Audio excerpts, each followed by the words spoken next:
Brave and big, welcome back. Heart attack. Yeah. Question for you out of the gate, son. Today we're talking leadership. Who is a great leader that you have been around? Oh, what a good question. I think sports out of the gate, that's a fun one. There's some great college football coaches that I've had the pleasure of interacting with.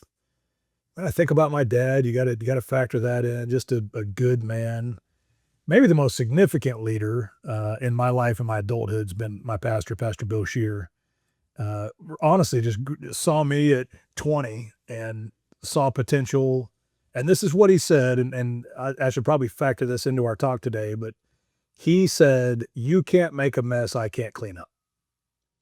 And Man, as far as a line from a leader goes, it might have changed my life the most because that was his wow. approach.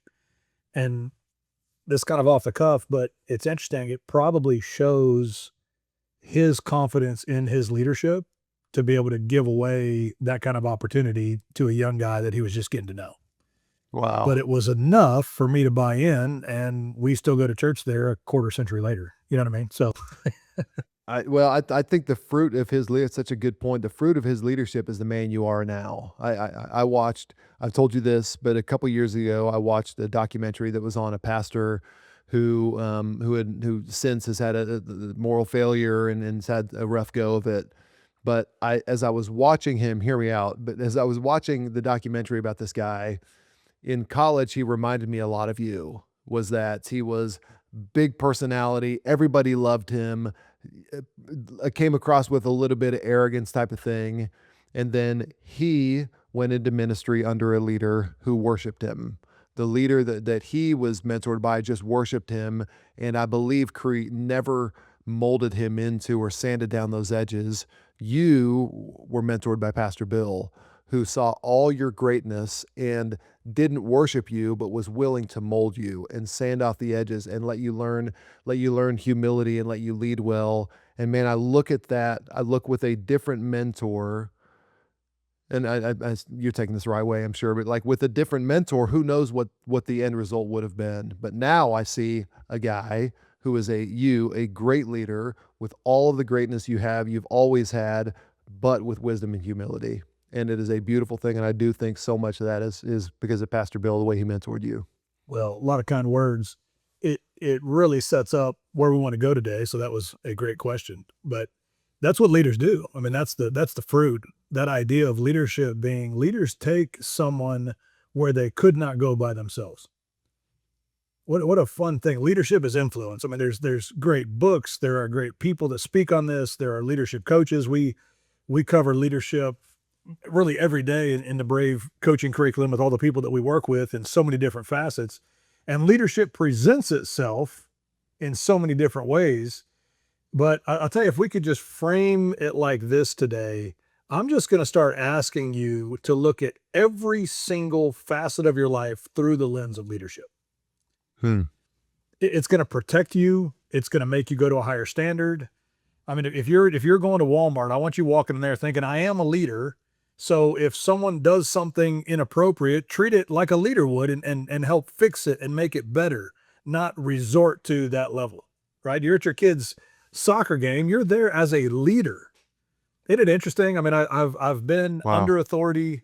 Now we run businesses. I have authority. So but if no matter what situation you find yourself in, if you're a CEO or you're on the come up, if you'll think like a leader, what would a leader do in this situation? It really does change everything. Yeah. Why do you think people don't think that way? I think a lot of people don't see themselves as in the form of leadership, right? They haven't processed that. They haven't made that decision to think it. If it's because they don't deserve it, if it's because they don't understand how to get there. I think a lot of people have seen poor leadership and they don't want it. And then the other side of it might be a discipline issue of actually putting in the appropriate effort to be looked at as a leader. But, like we do a lot of times on the pod, it's like, man, here's the reality. There's hope here. If you think you're a great leader, there's another level for you. And if you are aspiring to, if you're listening to this, hoping to be inspired, that can happen. And you can think, talk, walk, and start acting like a leader right now. It's your decision. That's right. That's Yeah. kind of where we're going to go. And what I'll say is, I firmly believe the world is looking for someone to follow. People are looking for a leader. And I know that not everybody comes across like that, but it's amazing when you start thinking and talking and walking like a leader. It's interesting who gets in line behind you. Yeah. And so I think that's where we go with this today, is knowing that what I want everyone listening to recognize is leaders have to have an edge that makes them worth following, because people will follow. So let's give them something great to follow. Yes. Every sports team I go talk to, every business group, I'm like, hey, would you please make it worth following you? You know what I'm saying? Like it, and we're going to talk about position and posture, but if you have the position or title of leader, make it worthwhile. And if you don't have that title yet, carry yourself like somebody worth following. And I am telling you right now, you will be given opportunity for leadership. Yes. What I really find fascinating is all the different ways or embodiments of leadership, right? Some leaders are amazingly strategic. Others are, crazy on the administrative side of things. That you've got some leaders that are ralliers or motivators, great communicators. Others can implement systems no matter the current situation, right? So, and I'm saying that to encourage you, because whatever you potentially bring to the table, I just want to ask that you bring it to the table. Yeah. But it's really cool to kind of start recognizing that and seeing that. And a lot of times your past experiences can speak to that. But I want to give you kind of some indicators on that. And it's cool too, because there's combinations of it. There's times where I've had to be more administrative. It's not my favorite thing, but that was necessary in a role. There's other times where I get to really flow as a rallier and a motivator. I love doing that. Right. But sometimes different components are needed. And it's really cool to bring that to the table. Just in Yeah. general, Joe, we start talking leadership. What part of this gets you excited? Well, what excites me about that is I think when you can start seeing the evidence, because everything you just described, you described administrative or a rallier or maybe a visionary leader or something like that. But I believe the evidence of that is trust and confidence. That's the people who are following you. They are filled with trust or confidence. Like, oh, okay, this person is going to take us. This is the visionary leader that's going to get everybody excited. Man, that's just someone I can go follow. Or this is somebody administratively, like, oh, they're going to make sure that, man, we never miss a thing. Nothing slips through the cracks because they're so on top of it, or whatever that may be. But I think you can begin seeing the evidence. Now, this is different from somebody, and we can all sniff this out pretty quickly when they're just leading. They're leading because the person want to lead.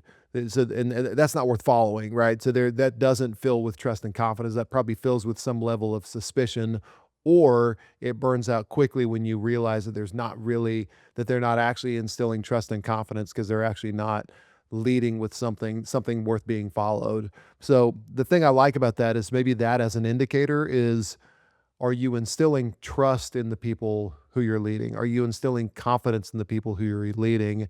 Because that's the kind of thing I believe that if you can start seeing that, you can begin to double down on those things that is instilling the trust and confidence. Heck yeah. Well, let's get real practical first. Okay. I'm going to tell you a couple stories today, but number one, I think it's really cool to evaluate yourself and just think about this in my leadership. Like when you do take a role of leadership, what naturally flows? Hmm. And that's a good way to start saying, it's like, like if I'm going to get up and it's like, hey, Art, man, lead this team meeting, I'm going to bend towards getting people motivated, reminding them of the why. I want to beat our chest a little bit and go run through a wall. Like that's what flows. Like it or not, that's typically what I would naturally bring to the table. And it's good to realize that.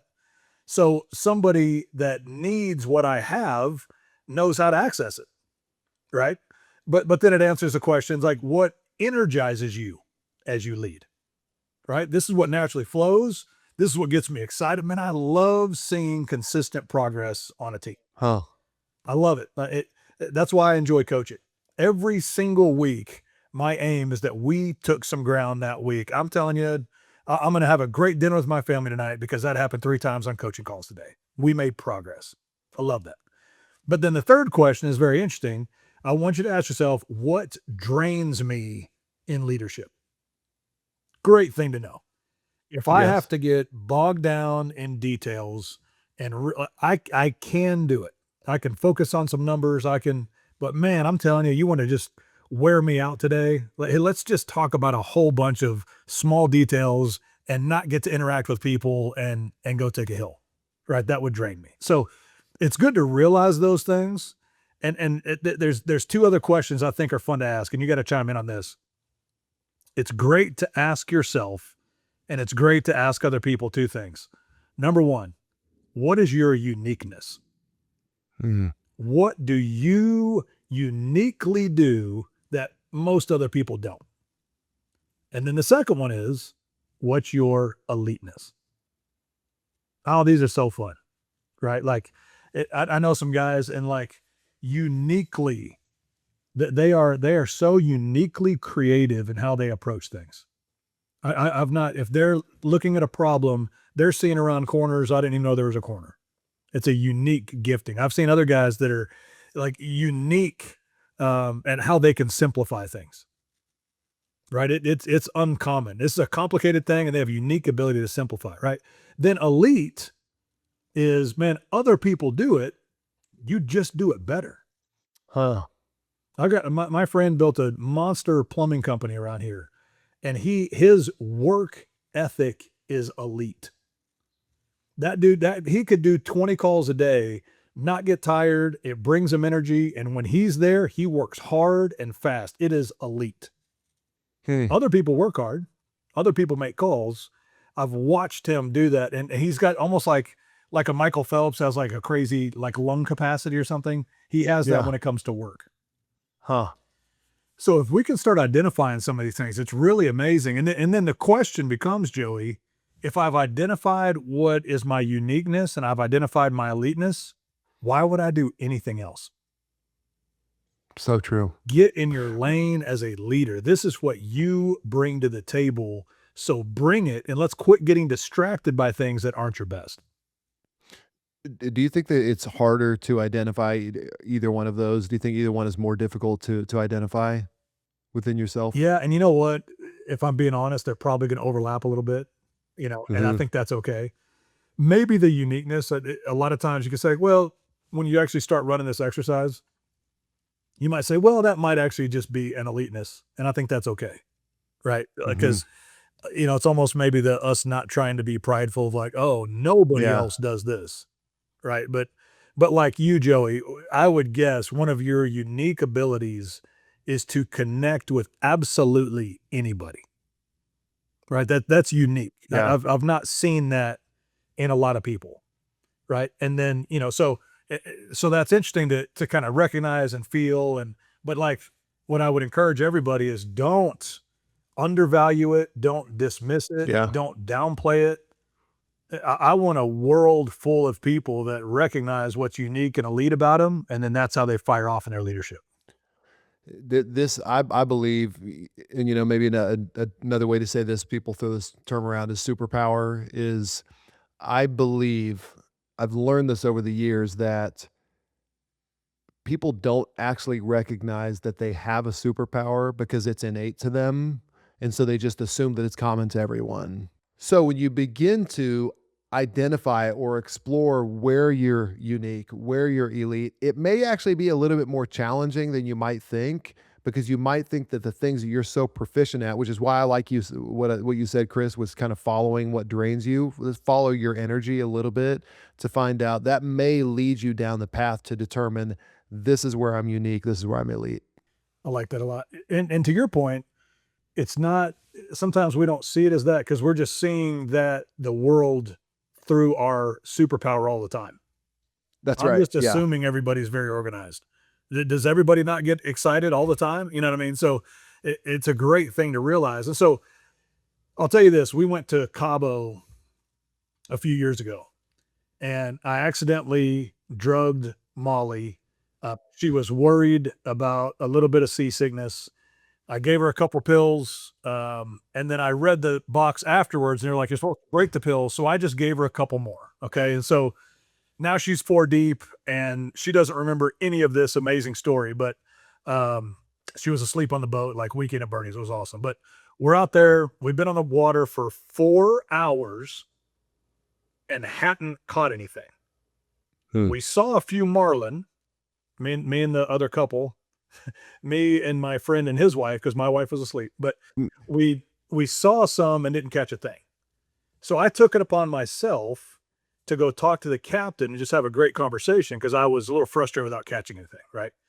I go up top, he speaks Spanish, and I just said, "Hey, sir, we're not catching anything. Why don't you take us somewhere else and we'll just catch a bunch of little fish? That'd be great. It'd be more fun to catch some fish than not catch any fish." And Joey, this guy looked at me so resolute, and he's 5'3" and like stood up straight, stared me in the eyes, and he said, "On this boat, we catch marlin." And it was strong. And I Wow. thought, today we don't. You know what I mean? Like that was my Not that'd the be last nice. 4 hours, yeah. But he was so resolute on what he did. Like this Mm. is what he brings to the table. And it was funny, like we got off the boat and we gave him a tip. We didn't catch a thing. We had like another hour left. It never the story doesn't get better. We just didn't catch anything. But I'm for real, like we're walking back to the taxi and I was like, that guy knows what he does. Huh. And even though that day wasn't perfect or ideal, he wasn't going to bend on what he did well and go do something for like a cheap, immediate gratification of small fish. We catch marlin on this boat. I'm sorry it's not perfect Man. today, but that's who I am and that's what we do. And I Mm. really think if we'll get like that, like let's understand what we're great at. What's unique about your leadership? What's elite about it? What drains you? Let's not do that. Right? That'd be like going and getting those other little fish. Man, what are you great at? And if you'll consistently bring that, I'm telling you, the world's going to get your best and your following is going to grow and you're going to accomplish what's in your heart. Man. Imagine if everybody had that resoluteness that that Marlin boat captain had. What if we all had, and again, we're so easy, it's so easy to look at where somebody else is great. And again, this is probably a little bit of the downside of maybe undervaluing. And I'm so glad you cautioned against undervaluing your superpower, your eliteness, your uniqueness. Because what can easily happen is we just start wishing that we had somebody else's uniqueness and eliteness, and then we don't walk around. The world is deprived of what we have to offer that situation. So just think about that, bro. Like think about if you had a group around you where everybody was so comfortable in theirs. So what happens is you eliminate comparison, you eliminate one, envy, you eliminate all this stuff, backstabbing and pride and all that stuff. Just recognizing I got a superpower, they have a superpower, and man, together, if we're all walking in those, we're absolutely unstoppable. A great quote from the book Green Lights speaks to that, Joey. The great man is not all to each. He is each to all. The genius can do anything, but does one thing at a time. Mm. I'm not walking around trying to be 10 different iterations of leadership, but I can be what I'm good at to each individual that I have the opportunity to lead. And even though, man, there's a lot of talented people that are listening to this, and it's like you could do a lot of stuff, but let's do the Yeah. next thing. Let's do it at our absolute best ability and capability, and watch the fruit really increase because there's a laser focus to the type of leadership that we operate in. I'm curious for you, Chris, along those lines, is that I believe that your eliteness is pretty apparent to anybody who meets you pretty quickly. Like listener, being around Chris, you're going to get the juice out of the gate. So how, especially with that, where that eliteness or uniqueness is on display, or maybe even just as a leader in general, how do you cultivate this within a team? How can you cultivate within everybody that comfort to really fully operate in those superpowers, the uniqueness, that eliteness? How do you make sure a team is doing this? Because that's got to be to me, that again, there are things that get done, but then even it's just like drawing that out of people and making them feel comfortable doing it themselves. How do you begin to cultivate that within a team? Great question. Number one, your team is going to emulate your actions, right? It's We good. talked about phone use, like kids are going to mimic what they see their parents do. Exact same thing. If your Yep. team sees you effectively in your lane and in your strength of leadership, I really believe they're going to feel empowered to walk in that themselves. Okay. That's good. And then I'm going to actually steal from our alignment episode. We talked about a couple things that are really good for a team to think about, and I'll use it here, but this would be a great, for you as a leader, think about these questions for your team. Is number one, does everybody know what their strength is? Right? There's plenty of personality tests. I think honestly, a lot of times, if you'll have a conversation, like next time you do a team lunch, just make everybody look at the other person and say, what is Carl great at? What's Becky great at? What does Susan bring to this team and to this table? It might be that simple because, and especially if you ask three people, if I ask three people what Joey brings, there's going to be a real theme to that. And you're going to be very confident to walk like that. So one, make sure that your team knows what their strength is. And then number two, with that strength, are you clear on your lane to run in? Because what happens is we have, you as the leader, then you've got kind of your under shepherds and different, department heads and stuff like that, which is great. But let's all make sure we know what we're specifically supposed to be leading. What's the actual expectation? What's the fruit that's being looked for? And man, I really think if we're clear on that, it's going to be great. And then the third thing is simply, if you know your strength and you know your lane, are you taking ownership? And leadership's ownership. Right? And really the better word for it's probably stewardship, right? So you're leading something, you're stewarding that opportunity. I'm stewarding, I'm leading my kids, but I'm stewarding them. Those are God's kids. I'm stewarding the Brave group. I want it to be the best it can possibly be. I've submitted it to God, but you better believe I'm leading like a steward every single day I wake up because I own it. And I want it to be the best it can be. And I really think there's something there on leaders that don't just let something stay where it is. Yeah. If you're leading, it should be advancing. Here's what's cool about that too, is that this may sound a little bit counterintuitive, but if you find yourself right now listening and you wish you had a leader who was asking those questions, maybe you're not, you don't have the title of a leader, but you're a subordinate. Here's what's cool. Here's what I believe is that if you say, "Oh, I'm not in my lane right now," or I'm in a lane that's not my superpower. Here's what's cool. If you are great with whatever lane you're in, you will very soon find yourself promoted into your superpower. That's a word. I believe. Yes. But it begins with, we've said it before, what's in my hand? Am I being great with what's in my lane right now? Because pretty soon you'll find yourself in your strengths. Oh, that's good. Yeah. And I like that. That's ownership. You got, if you feel like it's the perfect position or not, can you still own it? Yeah. That's actual submission. And then if we're going to go spiritual here for a minute, the level of your submission is going to activate the level of your authority. Come on. Right. So it's like, man, if you are the CEO, great. You better make sure you're submitted to God on that thing and watch that company grow. If you're a department head, man, if you completely agree with everything or not, can you be submitted? Can you give it the ownership that's needed? Because you're living a submitted lifestyle, man, when it comes to that job. So I think that's pretty cool. And then keep this in mind. Leaders are out front. And that is real sexy until bullets start flying.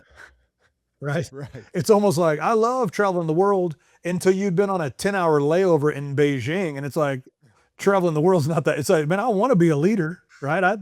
Right. And we love the platform, but boy, the process is all there. And so here's the trick. Leadership means you're out front, which means you're going to take the hit. And that's why we can't be isolated leaders. That's why we can't be lone wolves on this thing. That's why our position's one thing, but our posture is the other thing. Yeah. And we've touched on posture a little bit, but that's the reality of leadership is, man, is your posture right to where you're receiving from God, getting strengthened, actually walking in authority, not just your title. People confuse leadership for a title sometimes. It's like, man, I need you taking people somewhere, not just hiding behind a title. And I think to really take them somewhere, you've actually got to walk in authority, which means I'm receiving. So I'm getting strengthened so I can take the hit. And then the other posture is there's that posture of attacking. Let's go get it. Let's meet the objective. Let's go meet the quota. I was on a call with a leadership team yesterday, and as of right now, they have until the middle of next week to meet the quota for the year, and they're 3 million off. And they're like, "Hey, we are not exactly sure how this could possibly happen, but we are absolutely convinced it's going to happen." Hmm. And guess where that's coming from? The leader. Yeah. Yeah. Right. I mean, I got to talk to the leadership team and the leader of that team, and to the person, to the man, and to the woman, every one of them are like, I'm not exactly sure how, but it will happen. Oh my Yes. gosh. I mean, and it's because that leader dug in and said, "Hey, I'm going to take the hit. We're going to go take this hill. Let's walk in authority. And it's going to be fun to come back and report that they did it." But Yeah. that was a decision made by an out front leader. Yeah. You know this. I'm no Victor Wembanyama fan. I'm no Wemby fan. But when they were down 3-1 to the Knicks, he said something, and he got so much grief for it. He said that they said, "Do you still think you have a chance?" And he said, "Everyone in that locker room knows we're going to win this championship." They didn't, by the way, but I thought it was so interesting that he got so much grief for it. And I thought to myself, like, why would you not? Like, why would you not go believe? Why would you not go down swinging? Why would you not think something is terminal or fatal? Why would you not keep going? And I was shocked by that people were so surprised at him looking and thinking like, yeah, I'm going to lead with confidence. We're going to give it everything we have. So it's interesting to your point of taking the hit. And we said this before on just like, you're going to have some haters when you have vision. You are going to have some haters. But you got to think like, no, this is the type of person, because Luke Collins gave me this quote that I love, and it's that we suffer more in imagination than reality. So think about that team you mentioned. You could either, let's say next week they don't achieve that $3 million. Let's say they don't get it within the next week. Well, at least they didn't suffer leading up to it. At least they believed. So you could either fail twice or you can fail once. So let's give it everything we have and be willing to take some hits in the meantime. Well, and I think that leads to, if you're a leader, I don't care what else is a part of your culture, there has to be this culture that we infuse courage. Hmm. At the end of the day, and I, it's fun on your third grade soccer team, man. If I'm coaching those little girls up, I'm infusing courage. Yeah. Hey, we both don't like Wemby, but I'm saying some Wemby stuff. You know what I'm saying? It's like, hey, Yeah. we're not good at soccer and we're down 0-5, but I think we can win, girls. Let's go. You know what I'm saying? Like, let's go hit somebody at least, right? But same Yeah. thing, man. I got to go hit quota. I got to go provide for my family. I've got to discipline my kid. Like, Hmm. let's infuse some courage. And so I Yeah. think it's cool, that word, we talk about it a lot, but encouragement is to infuse courage. Mm. And I'll give you 3 things that have really stood out. If we're going to be good at this, if we're going to encourage the people that are following us, number 1, they have to feel your support. Yeah. And that's easy to say, and that's almost even soft, but I'm going to define it as, you're going to listen and you're going to be present. Hmm. And if people that are following us, and think about this personally, this for sure makes sense in your family, but you better believe it makes sense in that boardroom or on that insurance sales floor, right? Like, if you as a leader will listen to what they're actually saying, to what they actually need from you, it's amazing how our ability to infuse courage goes up and our leadership gains so much equity. Okay. Number 1 is So good. support. Number 2, we give people confidence. Confident people can do the impossible. And if you're a leader, I'm telling you, this is the stuff. Recognize what your people are doing well and let them know that you see it. That's how Come we on. give confidence. Yes. I saw you do that. I saw you make your calls. I know that's not crazy. I saw you doing it. I think you're good at it. I can even help you be better at it, but I see you doing it. And then remind them what they're gifted to do, Hmm. right? Because here's what's great. As leaders, we're not building followers. Good leaders are building leaders. Man, that's good right there. So I need the guys that are on our team. I want them full of confidence, knowing what they're great at, because that's what they bring to the table as a current leader and future leader. Give Dang. people confidence. And then number 3, we give hope. Man, if Yeah. you're a leader, we're casting vision for where they're headed and we're showing them what's possible. Hmm. Now man, that guy will run through a wall for you. I told him he could. I let him know he's capable of it. I reminded him of what he's good at, so he's confident. And it's like, man, this is where we can go. Let's get it. Man, all of a sudden, people are doing what everybody else said they couldn't do because they didn't have a leader that believed in them. You see this on teams all the time. You know, like a Tom Brady comes to the Bucks, and that locker room goes Yes. up. They believe in him because he believed in himself. And then he started pointing out some of the things that they were great at. Here's what each of you bring to the table. And then as a result of his strength, if you like Tom or not, it's shocking what happened when that individual, a leader, came into that locker room and the result was a Super Bowl. Yeah. I think there's, especially in the give confidence, I think there's a real risk that it may feel like you're taking in giving encouragement. I think a lot of people may work counter like, no, no, no, I got to keep them. I got to keep them I got to keep them on their toes. I got to keep them wanting more. I just don't subscribe to that. I subscribe to the give confidence. I subscribe to pointing out what someone's doing well and just trusting that means they're going to double down on it. It's just, when was the last time you heard something specific that you do that you didn't want to do more of it? You know what I mean? It was the last time your spouse said something to you about something you like. You thought, well, I got to do that really well next time. I want to keep doing that well. To me, the great risk here and again, I think some people hear this and they think, oh, maybe it's a little, confidence and hope. And I really think you can take this risk because I have seen it again and again and again. You've seen it again and again and again. These are multipliers for people. These are not things that are going to make them feel lazy or rest on their laurels. No, they're just going to want to continue to double down, particularly have the right people on the team, because those people on the team are going to want to do it more and more. And that's it. What about a fourth one of just, feel support, give confidence, give hope? What about a fourth one just calling them big dog? Oh, bro, statistics will show you get a 30% increase in output if you just, and also if you're kind of like big dog, you know what I mean? You put a little Big something on it. dog. Yeah, bro. Oh, son. That's how we should have Yeah, started. Yeah. big Could dog. have been the shortest Hey, spot ever. Just big dog them and move on. I will tell you the one thing under the feel support, that idea of presence. I have a working theory that leadership superpower of presence is going to become more and more and more valuable as AI becomes more and more and more prevalent. Because the one thing that AI can never be is a human. It can never actually be fully embodied with the spirit. Like it can't be like in right in front of you. And so I think like the best leaders we're going to find, because listen, the smartest person, the smartest one in a room for the rest of history will never be a human. It's always going to be AI. So you're never going to be the smartest in a room, but you can be the most present. And what happens here, I think of everything you just laid out, what you're really doing by being present and listening and giving confidence, giving hope, what you're doing is you're filling up a bank account for that person. Because one day you're going to have to make a hard decision together. One day you're going to say, hey, we're going to pivot and I need you to trust me. And all you're doing is drawing down on that bank account that you built up over years.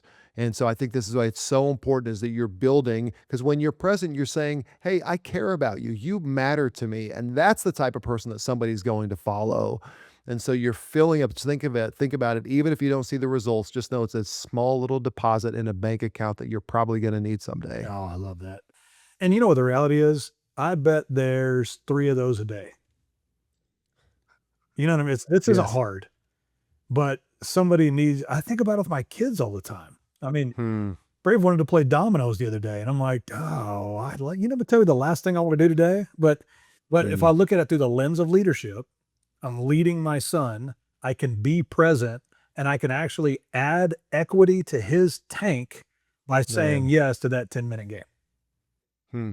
Equity, leadership, building moment, much less taking a guy to lunch before the board meeting, just saying, what actually would help you the most? What's the outcome you're looking for? It works at every level. Hmm. And, that's an interesting point on levels. You think about just the term elevation. Different leaders are at different kind of levels, right? So, Yeah. but think about it. If I walk outside of my house, I can look around and I can see 4 or 5 driveways, and that's my perspective. But if I'm going to elevate as a leader, if I get Hmm. up on top of my house, I can see a couple streets. I can see 20 houses. You know what I mean? If I get in a helicopter, oh, I can see the neighborhood. I can see the surrounding neighborhoods. You know what I'm saying? I can see my favorite restaurant. And then if I get on a plane at 30,000 feet, it's a bunch of little squares. Man. And so maybe the call out here is, let's get maybe realistic with where your current elevation is. And then I would ask you to start thinking at maybe the next level. That doesn't mean you're going to get the authority for it just yet. You might not get the responsibility for it just yet. But if you're like, man, I'm just kind of working hard, great. Why don't you just think about what would a leader at the house view be seeing, be thinking, be saying? What would that next level look and sound like? And this is a little bit of a hack. I think if you'll start kind of talking like that, leading like that, I got a feeling that guy's seeing some things that maybe you weren't seeing, which is why some decisions Yeah. were made. Man, there's a better way, there's a better outlet, there's a better way forward, right? But we're actually giving some time and space to think about it. But if we'll be leaders that are willing to kind of come above what everybody Hmm. else, the excuses that this level makes, that's not who you are. You're thinking at this level, leader, and I got a feeling you're going to be given that opportunity. And I love the idea of a 30,000-foot leader every now and then popping down to the ground to see, okay, let's see what perspective do they have? What am I not seeing? This is where wisdom, Andy Stanley, I believe, has the best definition of wisdom. He says wisdom is the recognition that everything in life is connected. So if you can then see how the organization works from the perspective of the ground level person, and then the top of the roof, and then the helicopter person to get a more holistic picture, that will inform that 30,000-foot decision that the organization follows. I'll say this, we'll put a little bow on it. There's a whole lot to unpack on leadership. But Yeah. if I could just practice what we're preaching here for a second and infuse courage, I just wanted to, if you're listening to this, there are people that need to follow you. Mm. There are people that are counting on you to set a tone and a precedent. And I really want to challenge you to think of yourself like that and really operate from that place. If you are already in the eyes of a lot of people a leader, I just want to encourage you. There's another level for you. It might Mm. be getting a coach. It might be a mentor. It might be tuning in with your pastor a little bit. It might be grabbing your closest friends that sharpen you and just saying, I think there's another level. But I really, this is a topic that's near and dear just because the world needs better leaders, Yeah. right? We work with politicians. We work with some of the highest level people. They get to lead their states and countries. And it's fascinating because even at their level, it's like, man, how can I be better because the people deserve it? And if you're like, man, I've got this role at Taco Bell, and great, be great in that role, but there's people that Yeah. want to follow you. And so it really is almost like a cry, but let's make it more like a battle cry. We can we can literally, this is how we change the world, is by each of us individually becoming better leaders, putting a premium on it. And again, what's in our hand? What people do we currently, what's our current sphere look like? And if we're a Yeah. better leader for that sphere, we're going to take them somewhere they're currently not, and it's going to be better for everybody. I think about on a super practical level, you and I are about to finish up this podcast, and I'm going to go and have dinner with Kristen and Gianna. And I have an opportunity. How am I going to show up in that moment? And it's funny thinking through the lens of if I view myself as a leader, I can completely change that moment. Everything, this could be the best dinner we ever have. And it's about, but it starts with identity, Chris. It starts with recognizing, no, I'm a leader in this moment. and I can lead this moment well. So maybe along those lines for doing what we do every week, which is we could probably have 4 or 5 parts to a leadership series here. But if we want to think about what's that one small step, and we're thinking next 7 days, what can somebody do? What's that small step they can take to lead a brave and big life when it comes to leadership? I'm going to ask you to legitimately answer the question, what's your eliteness and what's your uniqueness? It's good. If you'll start there, it's going to give a path forward. And so what I would say is over the next 7 days, answer those questions for yourself and then ask somebody you trust. Might be your spouse, might be your best friend, somebody you work with. Do they agree and align with, is there anything they would add to what you've identified as your uniqueness and eliteness? And if you'll do that, that's going to be really good. That's going to be a really cool 7 days. Yeah. But that's also going to give you a trajectory of how to operate, how to communicate, what to focus on. And now you know what to bring as you're looking at every aspect of your life as a leader. That's the step. That's a small step. This will take a few minutes of reflection, and it could change the way you show up in every room. And I believe, and this is what we want for ourselves, this is what for you, for your families, for your kids, is for you to make those small steps, take the small steps that will help you be brave and live big. Okay, real quick, triple S for us. Subscribe, share, star, give us 5 stars wherever you listen to podcasts. Thank you so much for joining us this week on Brave and Big. Brave and Big is produced by Sonus Podcast and the brilliant Miles Albritton. We will see you next week.